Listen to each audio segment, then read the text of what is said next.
So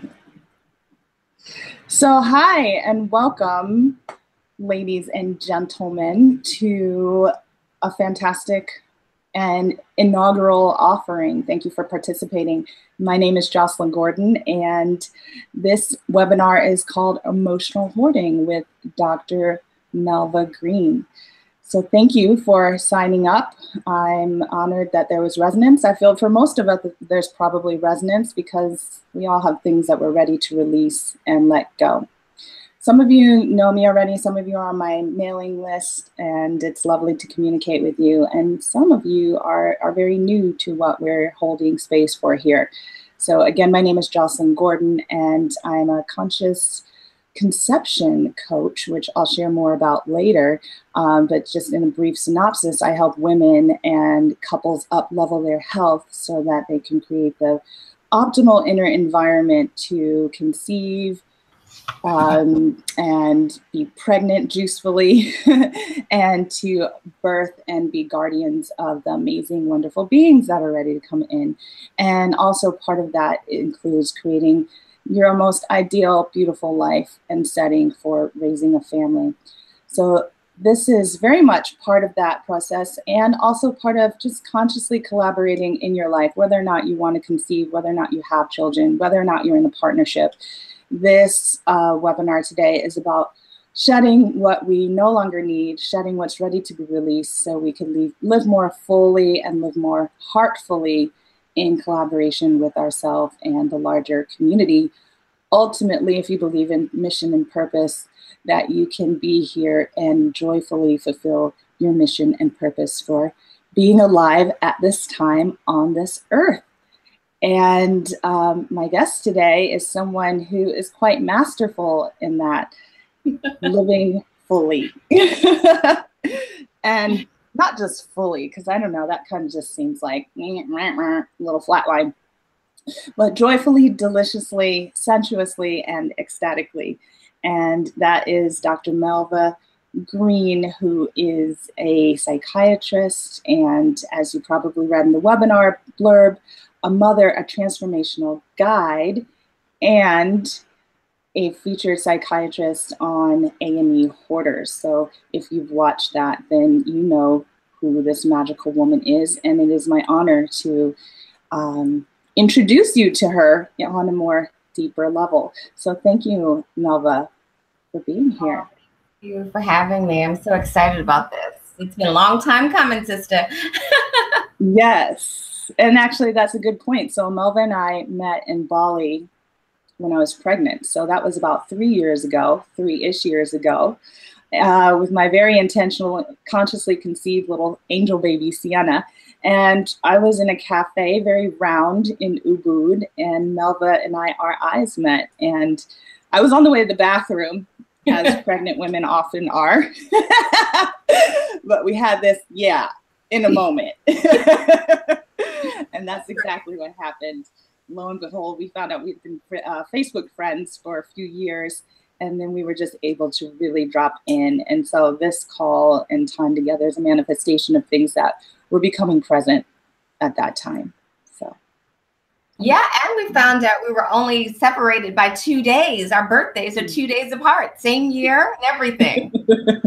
All that Aries magic. That's right. Kismet. Well, we have so many things that we could talk about, and a few questions on, before I go there, is there anything that you would like to share? Is there anything that I missed or could share to enhance?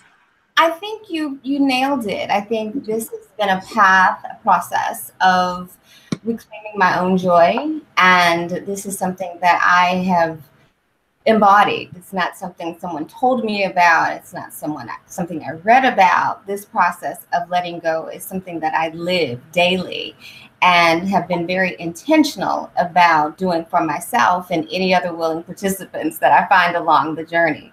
So finding you, meeting you has been so magical, and I'm really looking forward to what we're going to unfold and help people to unpack and let go so that they can live magically, sensually, joyfully, freely. So yeah, so this is so much about, this is so much more than just the typical understanding of mental or emotional health and well-being. This extends far beyond the cosmos and far beyond what we think we know about reality and the gifts that we've been given to use on this planet. So I'm excited about that, sharing about that.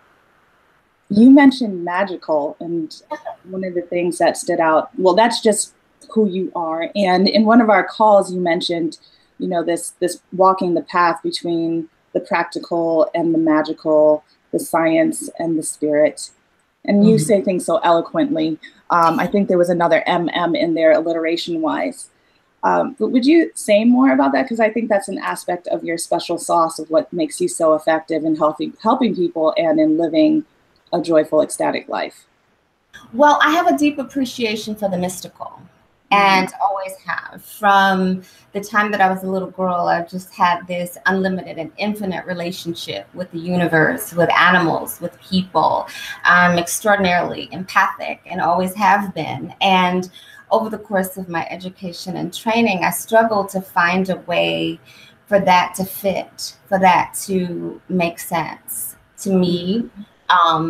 And so I deliberately stepped on that path to marry those worlds, to marry the mystical and the mundane, to research and explore the way indigenous people heal, the way they heal the mind, the body, the spirit.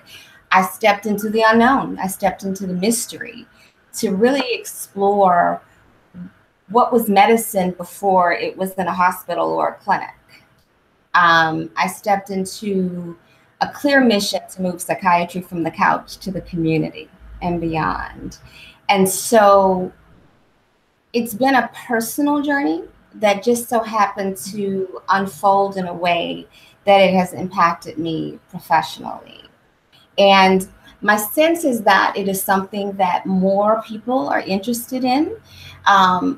It's my sense that there are lots of people who had many of the same questions that I had, but perhaps just didn't have the opportunity, or perhaps were laden with other factors that don't allow them to kind of stretch beyond the mundane. But I've made a lot of sacrifices to do that, and it does not come easily.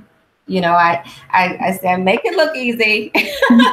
I make it look magical, but there's a lot of work that's gone in here and gone into creating the space to evolve my own consciousness and to move beyond what I think I know into the realm of what is possible and the realm of infinite potential.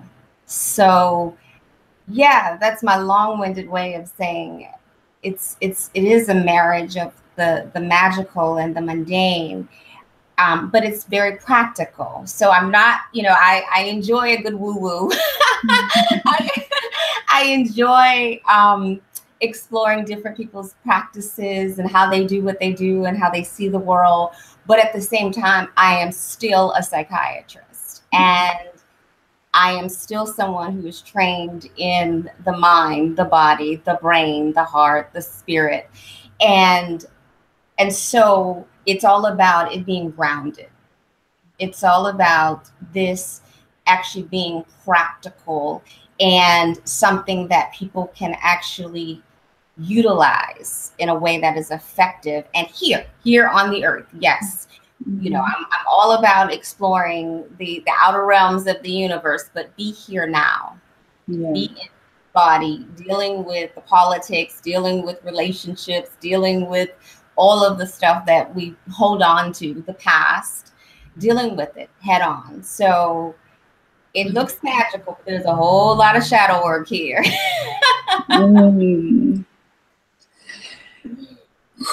Yeah. And you mentioned work. You know, one of your quotables is "the struggle is over." Oh, yeah. And like holding this polarity around there's nothing to heal because we're all whole and complete. And Right. there is the work, I suppose I don't want to use words, your words, but in my words, the work to reveal that wholeness. Mm-hmm. And another thing that you just mentioned is the practical, the tangible. So when we think about hoarding, very often it's like, okay, someone's hoarding physical stuff. You can't walk around their home. They can't get rid of anything. There's always a reason why they have to hold on to something and they can't let it go. So I wonder, do you feel that emotional, what's more effortful or requires more effort, like dealing with the physical stuff or dealing, let's say someone has an impeccable looking home, yet they have these things inside that are just keeping their relationships from being hearty and healthy. I'm not sure if I posed my question. I'm not even sure those two can be extracted. But maybe you want to say a bit more about what emotional hoarding is. Well, I don't think they can be extracted. I think it's when you look at someone from the holistic perspective, on some level, they're holding on physically as well as mentally and emotionally. It's very difficult to dissect that out. They're all it's all interrelated. Some people in the work that I do, obviously, they are physically holding on to things that have gotten them into the place of absolute squalor or an more intense level of emotional distress that's more visible to those who are looking on. But I don't think we can really separate them. Before we go into kind of what is emotional hoarding, I'm a stickler for linguistics. I'm a stickler for definitions to make sure that we are actually talking about the same things and we're actually getting the point across, because I think sometimes people aren't able to differentiate feelings from beliefs from behavior. And it's important that we kind of clear that up from the outset. So when we're talking about emotions, I'm going to use the Merriam-Webster dictionary. It is the affective aspect of consciousness, a feeling, a state of feeling, a conscious mental reaction such as anger or fear, subjectively experienced as a strong feeling, usually directed towards a specific object and typically accompanied by physiological and behavioral changes in the body. Okay, so an emotion is the reaction. And oftentimes that is not as obvious to people, what the feeling actually is. When I ask someone, oftentimes, what are they feeling? They'll say, well, he did, or I think, or I did, and not really being able to connect to the core feeling or the core reaction or the core response. So when we speak of emotional hoarding, what we're talking about is the excessive holding on to these reactions, whether it be to something in the moment or whether it be to something in the past, a past memory, for example. And so there are patterns of behavior. Everybody's got some emotional clutter, okay? Everybody's got some feelings that are just kind of lingering around, but not everybody emotionally hoards, okay? And so we want to make that distinction as well. And so for me, emotions are energy in motion. So that is a reaction that's in motion. When someone is emotionally hoarding, those emotions are stagnant. That energy is stagnant. So whether the emotion is rage, whether it is fear, it's stagnant. It's not moving along the process. And the only way, and people have heard me say this on television a lot, it's my mantra. It's my mantra. You've got to feel it in order to heal it. Mm-hmm. So oftentimes those of us who hold on to the emotion, we hold on to the feeling about something, we don't actually allow ourselves to move through it. We don't allow the energy to move through. The energy becomes stagnant. And that is what keeps life stuck. That's what blocks joy. That's what blocks happiness. That's what blocks us from living a life that is indeed magical and stretches beyond the bounds. Mm. Would you be willing to give an example, like an anecdotal example of when someone might be in a reactive space and it's emotional hoarding rather than maybe something lighter and less intense? Typically speaking, okay, let me give you a precise example. Mm-hmm. So I'm notorious for feeling everything. And it makes sometimes people extraordinarily uncomfortable because there's nothing for me to block. I'm gonna let whatever the energy, I'm gonna feel the energy. I'm gonna allow the energy to move. So if I'm having an interaction with someone and they say something that triggers me, they say something that upsets me, they say something that is offensive, I can recognize the offense without being offended. Okay? Mm-hmm. So that emotion may be cluttering up the space in the moment, but I'm not going to hold on to it. I'm going to let whatever that exchange is move through in the moment. And that's not always immediate. Sometimes it's the day after, sometimes it's a few days after, but I do not allow the energy to remain stagnant. Oftentimes people that I work with, they don't really have in the present moment a sense of self. So someone makes an offense, someone triggers them, and they are offended. Okay. And they are replaying every time someone has done that in the past. And, you know, we're not going to let them get away with it. I'm not going to forgive them. There's a strong reaction. It's not a response. It's not a mindful response because they've been busy kind of collecting all of these feelings about every time that has happened in the past, that they do not allow the energy to move. They do not allow the experience to inform them, to show them where the wisdom actually lives. Does that make sense? That makes a lot of sense. And I have, as probably many of our viewers, direct experience of that. In a recent conversation, I shared one of the wisdom seeds that's sinking in deeper this month is about conflict and conflict resolution, and that the resolution comes through being willing to, like, kind of just entering the space, knowing that there will be conflict rather than trying to avoid it, and entering the space with that being okay and allowing my feelings, one's feelings, to be okay, because like you said, they're moving.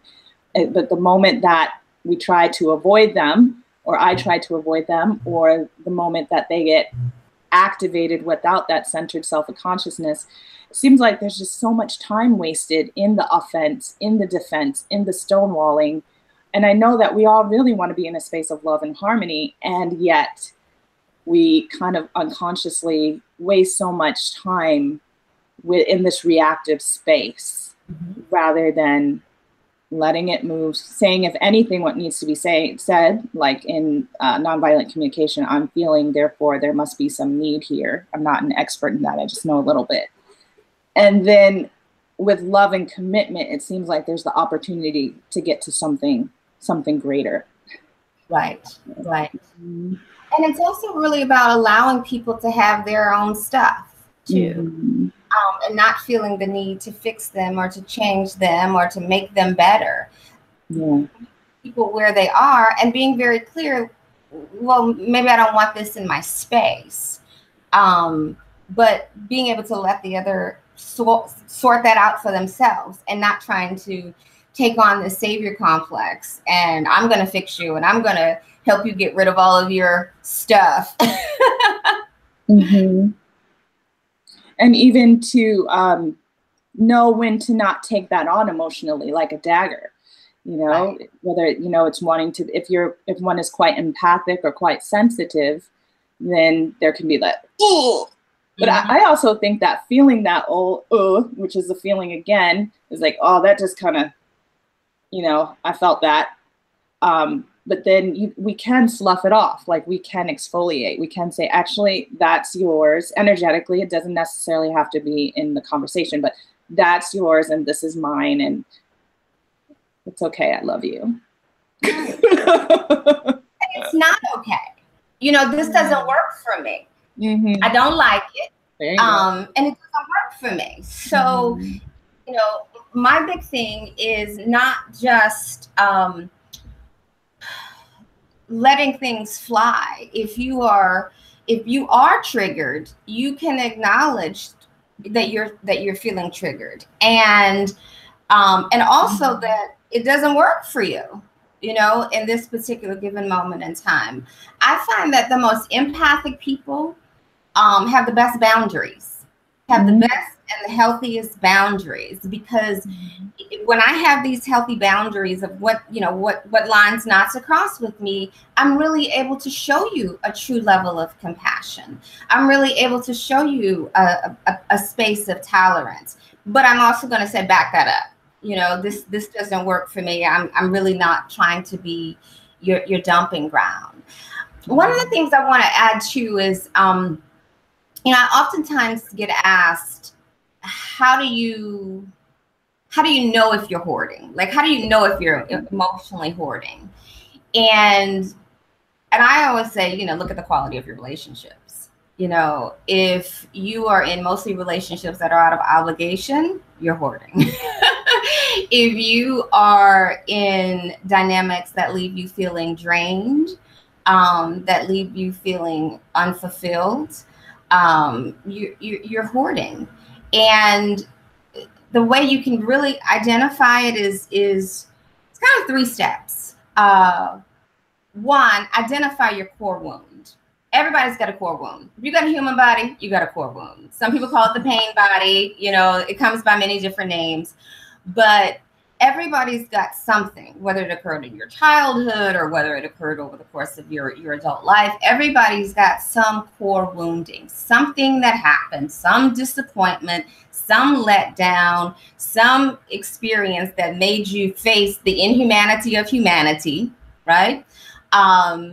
And when we can identify what that core wound is, then I begin to identify any beliefs that we have adopted or any narratives that we have about that core wound. Because oftentimes, if something happens to us, as it happens to everyone, there's a story. There's a story that comes with that. And all these belief systems that get intertwined into how we do what we do and how we show up in the world. And then once you can identify the belief systems, then you can start looking at the behaviors, right? Then you can start looking at the behaviors that stem from what you are believing. I will often say to people, you don't have to tell me what you believe. Your behavior tells me everything I need to know. So if you're choosing to be in toxic, abusive relationships, that tells me what you believe about. There's some things that you believe. There's some beliefs that you have about your self-worth or the lack thereof. There's some beliefs that you have about loyalty and obligation, the have-tos. And you have to take it all the way back to the core wounding, the core disappointment, the core trauma, in order to begin to unpack the behavior and really make some change in your life. Mm-hmm. Well, that landed. Yes. And like you said, evidence that there's emotional hoarding. So what about relationships that seem obligatory, like with our family members or coworkers and things like that? And what about relationships where, you know, people, the other, are not necessarily as centered in self? So you beautifully expressed how in your own being, you're able as a empath to feel and also say yes, no, and communicate, you know, what you stand for. So let's say someone's in a situation with their boss or a figure of power or authority in their life, and, you know, they're in touch with their core wounds, you know, and this dynamic comes up. How does one navigate those relationships where there's an apparent hierarchy dynamic? First asking, is it real? Okay. Is it real? Mm-hmm. Is the hierarchy real? Mm-hmm. Oftentimes there are people that we allow to power over us, mm-hmm. that actually don't have any power. They only have the power that we give them. right? And so even if you're in a relationship or a dynamic with a boss, when you have a level of sovereignty and personal empowerment, you do not take on the slave mentality. You don't. You understand that you have gifts that you bring, that you are bringing an offering, that this is not an obligation, but an offering. And so when you can shift the perspective about what it is that you bring to the table, you shift the power dynamics that may or may not have been there. Now, often, you know, when someone finds themselves in an abusive relationship, there are other tricky dynamics that, you know, that would take a whole nother webinar for us to deal with, right? Getting out safely and that sort of thing, because sociopaths are real. I know. So, but what we're talking about, sort of your bread and butter notions of hierarchy, notions of, oh, they are stronger than me, they have more money than me, they have more power than me. Check the belief system. Check the belief system and then connect it back to the core wound. I'll give you a great example. I know of women who own their own businesses, for example, and make their businesses, make their companies a lot of money, right? And they oftentimes do not feel deserving of the same level of dividends or payouts or bonuses that they pay to the male partners. Technically speaking, they're all on the same playing field. But if the belief is that, well, I owe them this, but I don't necessarily owe this to myself, that's a belief system that is connected to some sort of core wounding. And oftentimes it's something in the childhood, you know, growing up poor, not having enough, being told, you know, all kinds of things about money and having stuff and being made to feel less than very, very, very young. And so breaking this core belief of undeservedness requires a tremendous amount of work and self-awareness. That's really huge, because as you're speaking, I'm connecting with the micro, the personal, and the macro societal nature. And I suppose beliefs and paradigm are kind of, you know, similar. Paradigm being maybe a much larger consolidated energy of a belief and affecting more people. So in that particular example, especially when we know that historically and right now, women are earning less than their male counterparts and bringing equal, if not more, I will say, to the table. Is there anything that you feel compelled to say about like the societal paradigm of holding on to beliefs that aren't serving us or that are causing violence or disharmony on a larger scale? Honestly, I didn't put that in our questions. No, it's okay. No, it's perfectly okay. I'm always ready to ride. I think that, you know, again, as you said, the macro is the micro is the macro, as above, so below. What we're seeing externally is a lot of what we have not dealt with internally, and all starts within. Some of the work that I do is around helping people face off with their rage, right? Their rage about inequities, their rage about disparities, their rage about injustices, societal injustices. So one can become far more effective when they have taken their rage, because rage is nothing more than passion. It's nothing more than passion, okay? But when it's disorganized and when it's suppressed, it suffocates the individual. But when it's transmuted and transformed, it makes the person a change agent. It makes the person set the world on fire. So what I am fully anticipating is that the more work we do like this, the more awareness that we bring around feeling it to heal it, the more we deal with the internalized isms consciously, unapologetically, these systems will fall. It's just law. It's just long. And so when we do this inner work, the outer is going to respond accordingly. And it may not, it's certainly not something that we're going to see overnight, but we're going to see it. We're absolutely going to see it. At least that's my story, and I'm sticking to it. Absolutely. I feel we're here to create heaven on earth, and we can do that in ourselves in any moment. And create that in our homes.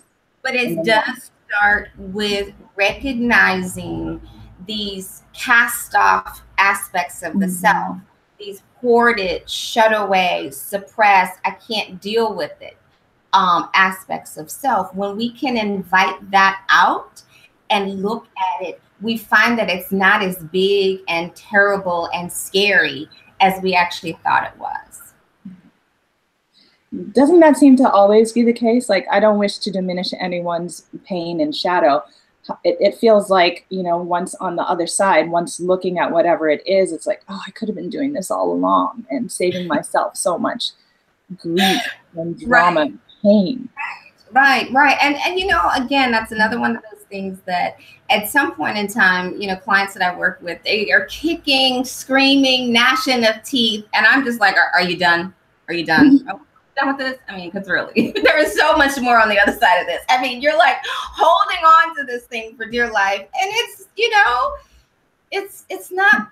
it's so much better on the other side. And so, I oftentimes laugh, and maybe I come off a little insensitive sometimes, but it's just like, are we really still doing this? Are we really still having this conversation? I think it's time to give you a refund, because I'm not going to talk about it.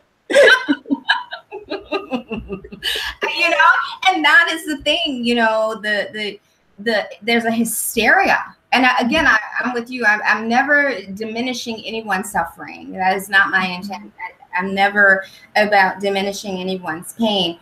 But at some point in time, you have to recognize that sometimes the hoarding is so severe that the person will not release the attachment to the narrative. They will not release the attachment to the belief system, even though it is not bringing them life. It is not bringing them joy.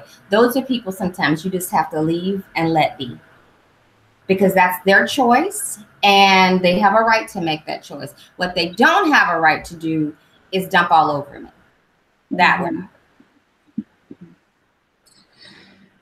That leads me to another question. And well, actually, it brings up my teenage daughter, who may or may not want me to bring her up in this dialogue. However, she can just as easily put a mirror to me. We as the loving community around her have been over her life communicating in various ways that she can choose to be happy. And, that's often lost on a 3-year-old. A 17-year-old, sometimes a 50-year amazing person. I've recently come to a space, and when I've been communicating with the other elders, is like, we just need to let go, because she's going to get it when she gets it. She's going to get it when she gets it. And of course, we love her so much that we would love for her to integrate this pearl of wisdom in every aspect of her being right now, so she can be in, the most joyfulness that she can experience. However, she's not going to get it until she gets it. And that could be today, that could be tomorrow, that could be 22 when she's 22, or, So I feel I've just paid a little piece with that. It kind of, one, takes me off the hook, alleviates some pressures that I may have been putting on her to just get it so you can be happy. Right.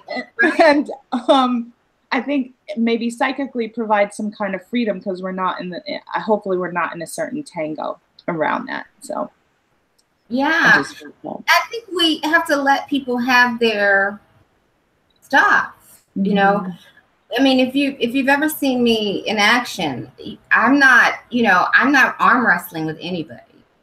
That's not what this is about. Ultimately, it is about holding space and modeling what freedom, what joy, what liberation looks like, and being steadfast about it, trusting and knowing that if it is the individual's path, they will see the light. and they will come towards the light. But getting in there with them and arm wrestling them to bend to your will, I've never seen it work.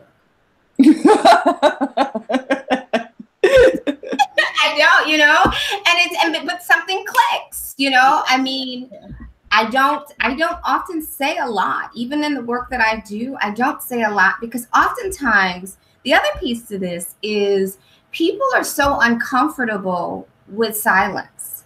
They're so uncomfortable. Everyone has to fill a space with something, whether it's a thought, whether it's speaking, whether it's stuff. The emptiness, the wisdom of emptiness is something that's very difficult for most people to tolerate. And so, and oftentimes most people are having so many conversations in their own head, they really can't even hear you. Yeah. They really can't hear you. And so if you can just hold the space, hold the awareness that they're going to get exactly where they need to go, oftentimes they get there a whole lot faster. Ashe.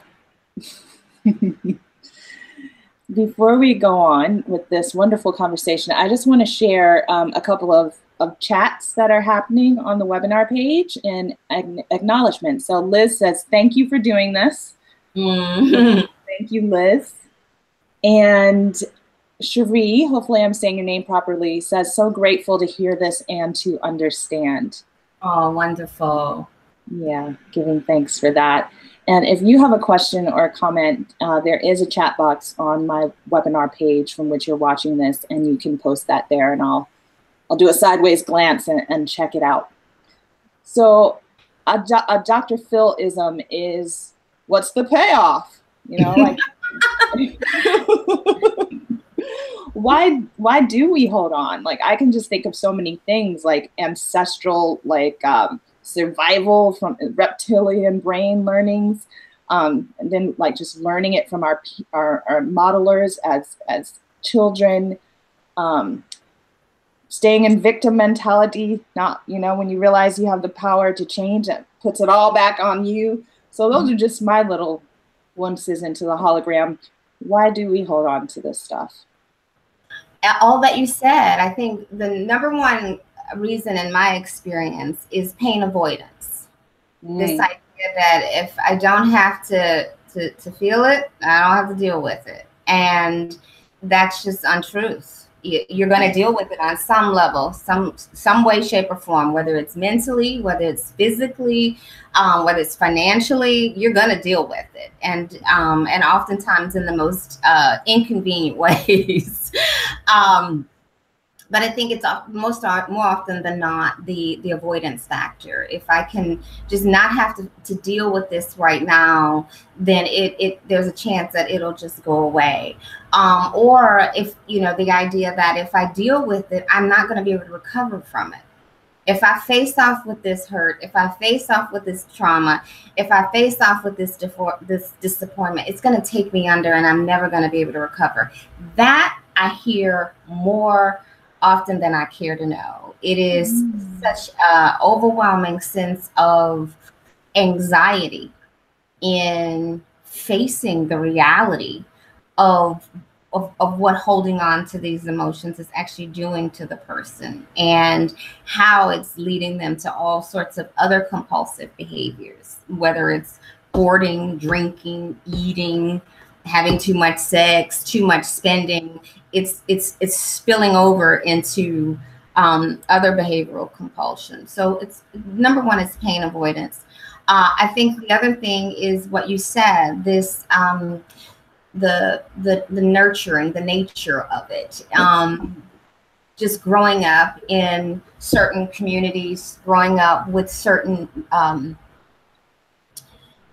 sort of values, if you will, just growing up holding on to the story. Don't forget, never forget, you know, it's something that people will oftentimes say, I know, to people who have been, you know, fighting in the struggle for justice. And so oftentimes people are not as effective as they could be as change agents because, you know, it's not a matter of forgetting, but it is a matter of, and it's not a matter of forgiving either. It's a matter of inner reconciliation. Mm-hmm. And what do I mean by that? I mean, it's a matter of facing off with both your resilience of having come through it and your rage and your outrage that you have to deal with it, you know?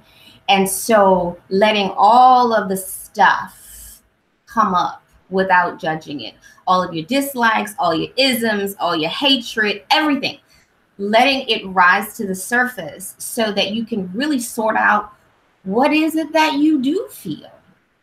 What is it that you do believe? Not what have you been trained, conditioned, and programmed to think, feel, and believe, but what is at your true core? What is beneath the wounding? And that's one where a lot of people hold on, ancestrally. You can have the information, you can recognize the offense without being offended, and you can see other ways, and not convincing anyone that your way is the better way, but not letting other people's behavior dictate your life, dictate your emotional state, dictate what's on the forefront of your consciousness, dictating your thoughts and your actions. That is the most disempowering thing people can do when they hold on to certain ideas, beliefs, and thought forms out of loyalty. That's quite deep. That brings up so much, and as a birth keeper and a woman very much inspired by conscious conception and fertility, I was reading recently about the dark side of oxytocin. Like, we hear so much about oxytocin being the love hormone and the bonding hormone, and it's a beautiful, precious chemical. And then this article I was reading was talking about how oxytocin also bonds, groups and clubs and dynamics that, whether like gangs, like gang mentality, and holding on to a sense of identity, sometimes in what I might consider a negative way, through a negative affiliation. So I might digress there, or I did digress there, but I didn't intend for this to get political. One of the things that, and I'm here in New Zealand, and one of the things I hear from the Kiwis is how outraged they are about what's happening in America. And then they look to me to see like what my perspective is, on Trump, and what, just like the whole hologram of what's happening in America. And just my swift response is, I'm kind of in a space of, this is kind of what we need, in a space of alchemical gratitude, because now we know where people stand. And like you were saying, rage, if one's outraged about something, I think providing a safe space to talk about that rage allows for the deeper sorting. Because going back to what you said, I believe that, personally, I believe that Armageddon's happening in my mind and my household every day. And it's really about a choice. Am I creating heaven, my heaven on earth, or am I creating something else? So when you talk about this opportunity for rage, and then again on the micro scale, some of the triggers that are happening in America and through Trump, I think are a good opportunity for us as a society, as a global community, and as individuals to look at what do we really believe, right, and to stand up for that, whether it's something that feels politically correct or not. Correct. Can you hear me okay, Jocelyn? I can. It looked like another Melva just popped up on the on the Google Hangout. And it's a heart. Yeah. That is your higher self. Like, I'm here with y'all. I'm here. No, I do. I see, the sign for, in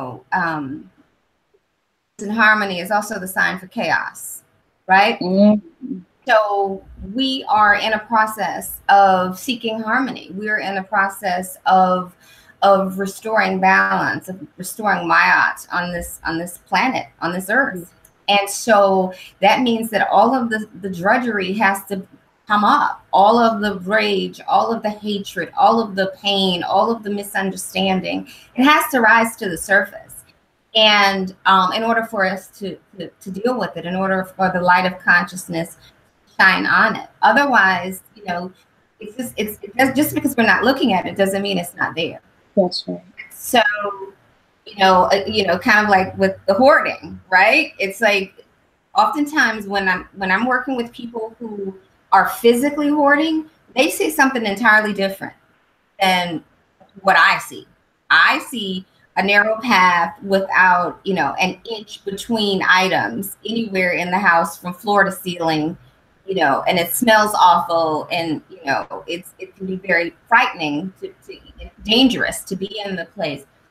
But they see something else. They see valuables. They see things that they care about. They see things that are important to them. They see things that they might need one day, right? And so despite showing them that, you know, they're soiled, that it's no good, that it's going to make them sick, they see something else entirely, right? That part of their brain sees something else entirely. That holds true for people who are seeing this other side of humanity. They are seeing something else entirely. A lot of people see something else entirely. That's why you can have a conversation with someone and you're like, really? Is that what we're doing? but if you can kind of back up for a minute and recognize that there's a huge possibility that they're seeing something entirely different than what you're seeing. They're having an entirely different experience than what you're having. So yeah, I think this is the chaos before the rise in consciousness that we're seeing, or as we are rising in consciousness, because people who have oftentimes thought themselves evolved, you know, emotionally adept or spiritual, are also, you know, facing off with their own shadow stuff, their own prejudices, their own whatever, in ways that aren't necessarily comfortable. So I don't necessarily, you know, agree with the insensitivity of the president, but sometimes I just kind of shake my head. You know, it's just kind of, you know, he's, you know, it's like the one, you know, the person who is at the party and they, you know, they crack the inappropriate joke. You know what I mean? The racist joke or the sexist joke, and you're like, is that what we're doing? You know? Yeah. But you know, it gives people an opportunity to see how they're going to show up in those moments. One of my, you know, Maya Angelou is still one of my mentors from beyond the veil, from Spirit Still. You know, she had no tolerance for people. She would put you out of her home. She would put you out of her presence. If you had a racist joke, a sexist joke, she didn't care who you were. You could be the president of the United States. You could be the king of England. She would put you out. And I think that that's me. I don't allow it either. And so if more of us really establish, again, these healthy boundaries, I see you, I recognize that that's your position. I recognize that's what you're rolling with, but you can't, this is a boundary and you cannot cross it. And I will not allow you to trample in my space just because you think you're entitled to. Mm-hmm. Mm-hmm. I thought that Cherie says yes. I'm putting the emphasis on that in my way, Cherie. And Liz said, just going back a little bit, Liz said, thought clutter is similar to emotional clutter, weighs us down. Cherie also said earlier, I'm empathically sad for not only those who don't get it, for those. So not exactly, I think I know what you mean, Cherie, with that, but I'm not exactly certain. Thank you for everything you just shared there. My sense of what she may be saying is that there is, you know, I kind of went through different emotions with when I first stepped on the path of sharing my own journey and teachings with others. There was a bit of sadness that certain people saw the world in the way that they do. And were so hurtful. There was a sadness, and then that transformed into anger. And this is just unacceptable. And then ultimately it moved into a place of neutrality where it does not. I'm not charged. It doesn't. I'm not numb. I'm not sad, but it does not take over my emotional space. I'm able to see it for what it is. I'm even able to see the role that it's playing in the greater picture or in the bigger plan. So I think what I would say to Cherie is that that's just part of the process. I think it's the part of the process. I think all of us, whether we like it or not, are in the process of growing up. Where humanity is right now, we're being charged to emotionally and spiritually grow up and realize that everything isn't sweet and sugary, and that everybody isn't going to play nice in the sandbox. There's some folks who are going to push you down and take your stuff. And so there is a growing up, there is a grieving process that is happening as the veil is being snatched about what is really going on in the world. And we're dealing with all that we've emotionally hoarded or held on to, or that has cluttered our space, in order to see the unveiling, in order to move it to that level of self-realization. This has been very, very juiceful and deep, and I want to honor that we just have a few more minutes. I feel we touched a bit on how we can begin to let go. Are there other systems or structures in that area? Like the recognizing was really powerful. Everything you've shared has been very powerful, and the acknowledging the feelings, beliefs, and behaviors. What else can we do? My big thing is always self-love and self-compassion. Oftentimes when people start to identify these aspects of their beliefs, or identify the core wound, or identify the behavior, they get on this sort of, I'm going to attack this, I'm going to deal with this, I'm going to address this. And they do it with this high intensity adrenaline rush, which poops out very, very, very. Okay. And so sometimes you have to start and start again and start again and start again. So it really is about, it's really about having that level of compassion towards oneself, that level of love. And I will also add that, my definition of compassion is not just sweet, it's just not, it's not just gentle. It's also get your shit together. Melva, come on, enough of this, but in a way that is mindful, not abusive. Yeah. In a way that is honest and true. And is this the life that I'm choosing to live? Is this the reaction I'm choosing to have?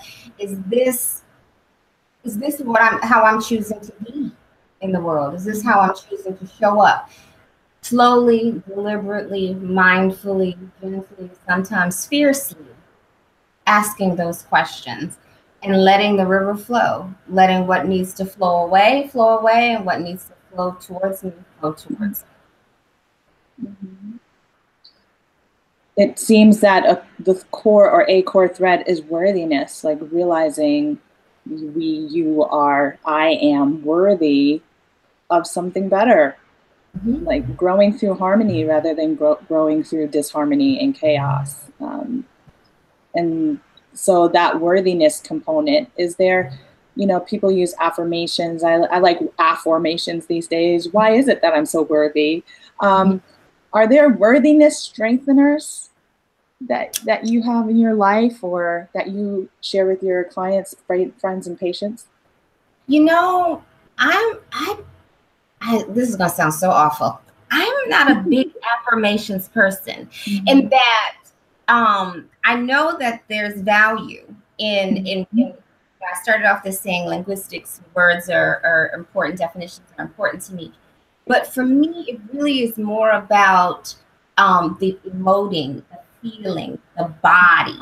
So if one is going to do affirmations, feel the affirmation, feel the flow, feel the shift, feel the movement, feel what's rising in the body, become more aware of the body. Because I think that what can easily happen is affirmations tend to be a very mental process. Yeah. And they don't go, oftentimes they don't go deep. And so as soon as someone gets a disappointment or perceived failure, all the affirmation stuff goes out the window. You know, it was an exercise. It was not an embodiment. Yes. So I'm a believer of doing practices that are embodied, that are moving in a level of awareness. When I'm interacting with you, what am I feeling in my heart? What am I feeling in my body? Am I feeling tense? Am I feeling relaxed? Am I feeling open-hearted? And being aware of what I'm physically feeling and working that. So even when I want to contract, right? Mm-hmm. Say someone's doing something that's really annoying, right? I drop down in that moment. And I take some breaths. I take some deep belly breaths. And I really tune in and I ask myself, what am I feeling? What is my body wisdom speaking to me in this moment of right now? And honoring that wisdom. That's a wisdom that from my experience, it can't be hijacked. A lot of the affirmational practice, a lot of the thought practices, a lot of the mental practices, easily hijacked. As soon as a tragedy happens in the world, as soon as something, happens that has someone distracted off on some social media campaign, they're completely being disembodied and not really operating from their own inner emotion. This is about being emotional clearing, letting go of these emotions. Is really about getting the extra, the attachments, the stuff that is outdated, the stuff that is not feeding you, the stuff that is not growing you, letting that go so that you create the space for the emotions, the feelings, and the ideas, the thoughts that you want to feel. Mm-hmm. Sorry, darling. No, I can attest to that. I agree. They can. I tend to be a very mental person on the path of embodiment, where I do find the remembrance helpful is like you said, in the feeling, like feeling first, and then a question of like, am I loving? Like, can I, Michael Franti has this lyric, are you loving enough, or can you love some more? So for me, like asking myself a question in that feeling, like noticing what I'm feeling, it stimulates myself into another level of courage. If I ask myself a question, like, or even just say, I'm worth feeling better, or not feeling better, but creating a better dynamic for myself. Like there's an alternative. I don't have to feel alternative. Yeah, there's an alternative to this. One of the things I've been recently teaching about is the energy we use in conflict is the same energy we could be using to create the alternative. Thank you. That's what I was saying earlier, but not as succinctly delicious as you just said. Energy is energy. It's, energy is energy. But if we get on the mental path of, oh my gosh, this means this means that, this means this, then we're off, the cat chasing the laser light. Whereas if we drop in, and we come into the awareness in the body with the breath that there's something else I can choose to feel in this moment. Mm-hmm. I can choose to feel gratitude for this moment that I have. I can choose to feel gratitude for even having this opportunity to deal with this difficult exchange, right? I can choose to feel compassion for myself as I lay this boundary down for this individual. I can choose to feel courageous as opposed to disempowered. Absolutely. So this process of letting go is ultimately about letting go so there's room to create and to have the space for what it is that you desire, because the energy is the energy. It's there. But it doesn't have to be this. It can be something else. In any situation. And like you said, that's another whole webinar or series of conversations, that turns into the alchemy, the transmutation of the pain into the power, and for the rage, acknowledging the rage as passion. That really stood out to me. So, wow, first I want to say thank you for everything. And I'm like, can we have more phone calls? You can do it however often you like. I want to be like your friend documentarian, just so like to write your quotables so that you can then just put them out into social media world as wisdom pearls. Sounds good. Always happy to share. And one of the things that we are doing together is creating a container for this kind of work, this shadow work, for this type of practical alchemy to exfoliate, to slough off, and return to the joy that's present in every moment through the body, through self-care, through that's something that I'm very involved in because given my past, it's easy to avoid. So my path of healing is through nurturing and nourishing my body and loving the body. And then you're bringing your wisdom with the magical alchemy of the mind and the spirit. And so we have a retreat coming up in May. This retreat is called Rejuvenate. It's something that came through a few years ago in meditations as a beautiful space to hold. And this particular retreat is for women of color, this first one of the Pan-African diaspora. Melva and I will have a Facebook Live about why that is later in the week or this weekend. So one, just take a note. If you want to find Dr. Melva online, go to Facebook, Dr. Melva Green. You will find her professional page. And you can find me on Facebook, Jocelyn Gordon, Dare to Live. So you just want to follow, like us there so you can know when we're having this discussion. But and one of the things biochemically that we talk about is melanin, and everyone has melanin, and there are people who are more highly melanated. And one of the things that I've been researching more is how the melanin, or the color, the pigment, in particular the black or the darkness, whether we're talking in our body or cosmically, absorbs, and it can hold on. In its best absorption, it turns that energy that it's absorbing into power. And it's unconscious, it can become pain. And we have just found and observed that there are many women of color, all women, all people, I guess it's a part of the human condition, if you choose to believe, navigate pain. In particular, this first retreat is about how we can support women of color in releasing some of those pain paradigms that are ancestral, that are societal, and bringing more just love and light to the community. So we don't have much time, but I don't know if you want to say anything about that, Melva. No, I'm super excited about it. And,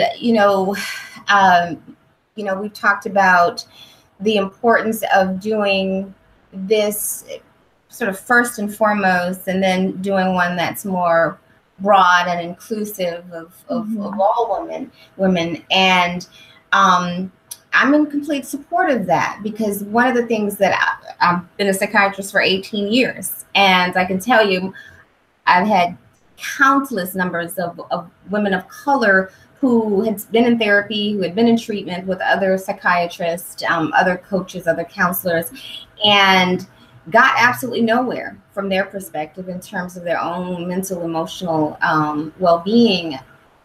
And the differentiating factor was feeling seen. Feeling a shared identity and feeling an understanding of their struggle in a way that could not necessarily be translated in other circumstances. And, there are a number of things that go into that. Unconscious biases by providers. There's, a conception that, the strong Black woman.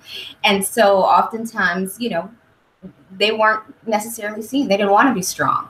in those dynamics. You know, they were in therapy, they were in a space where they wanted to be held and they wanted to be able to feel vulnerable, Yes. and wanted to face their rage and their anger, and you know, having someone that looks like them offer that space, offer that sacred container in a way that it just is what it is. Yeah. So it's not a matter of being exclusive or isolating for any ill intention. It really is, you know, helping women to be held in a space that's specialized for them. So if you need, you know, a doctor of a particular specialist, you go to that particular doctor. You're not going to go to a cardiothoracic surgeon for an orthopedic intervention.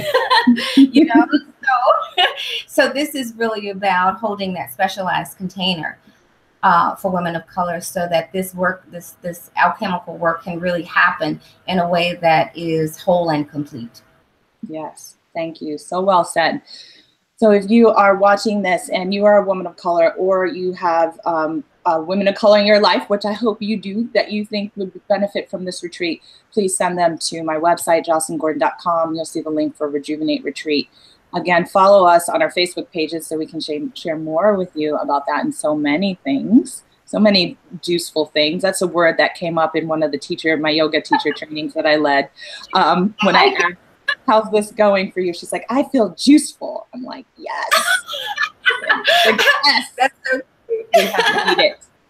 So is there anything else? I know you have a project coming up. I don't know much more about it. It's kind of cloaked in mystery, which makes me even more interested. Yeah, it'll unfold slowly but surely, but I want everyone to just kind of stay tuned in to my Facebook page, where I will gladly unfold it and share at the most magical hour. Thank you. Do you work with people privately? I know you have you're on television, you have this amazing project, you travel. Do you, if someone wants to know? I have a super duper duper small cachet of people that I work with. And that's primarily because I do travel, I'm on TV, and I have all these other things going, that when I work with people, they have to have a certain level of independence and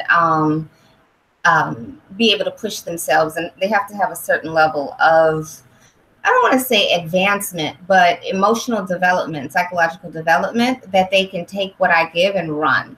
I'm not a hand holder. I can't, I don't have the space, I don't have the bandwidth to hold people, hold hands through some of the more basic things.